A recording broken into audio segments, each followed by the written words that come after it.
Vuoi assaggiare una birra dove al suo interno scopri la specialità tipica friulana? Lumi Beer, il prodotto ricavato in 20 ettari di terreno coltivato orzodistico, biodiversità, performance ambientale.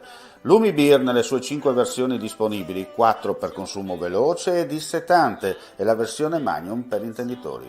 Lumi Beer si abbina a qualsiasi palato. Lumi Beer è un prodotto esclusivo Azienda Agricola Pancera, il buon seme, i buoni frutti.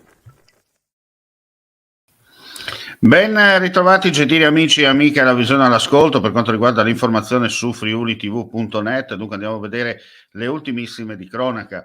Deve scontare una pena a 5 anni di carcere per rapina aggravata commessa a Milano nel 2014. Il suo ruolo, vista la forza e la stazza, oltre ad operare in cantieri edili, era quello di picchiare creditori insolventi per ottenere il pagamento del debito.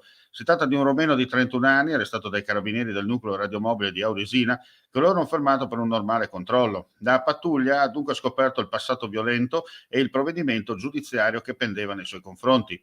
L'uomo, che era stato riconosciuto proprio da una delle vittime, è stato chiuso nel carcere del Coroneo a disposizione dell'autorità giudiziaria.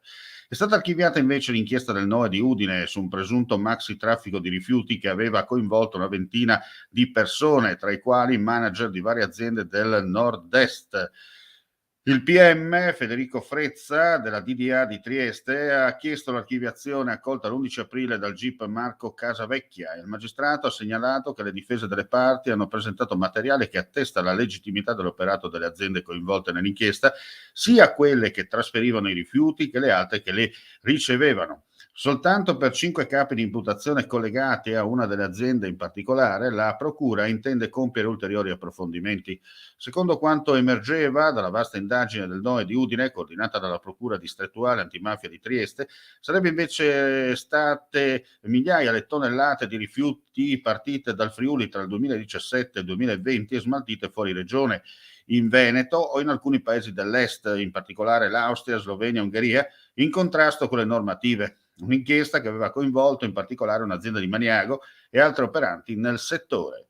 Semplificare l'iter di apertura di un cantiere edile sul territorio del Friuli Venezia Giulia, digitalizzando in toto l'obbligo di invio delle notifiche preliminari da parte degli utenti e organizzando di conseguenza, sulla base dei dati raccolti, la vigilanza sui cantieri. È l'obiettivo del portale Cantieri FVG, nuovo sportello web sviluppato dalla Regione con il SIEL e presentato questa mattina a Trieste, a disposizione dei privati cittadini e dei professionisti che devono comunicare l'apertura di un cantiere edile. E con questa notizia chiudiamo qui questa edizione flash. Ulteriori news sul nostro sito friulitv.net. Grazie per la visione e l'ascolto. Non resta che augurare a tutti voi un buon proseguimento di giornata.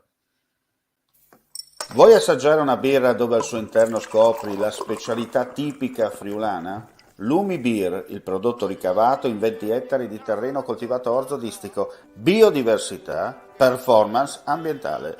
Lumi Beer nelle sue 5 versioni disponibili, 4 per consumo veloce e dissetante e la versione Magnum per intenditori. Lumi Beer si abbina a qualsiasi palato. Lumi Beer è un prodotto esclusivo Azienda Agricola Pancera, il buon seme, i buoni frutti.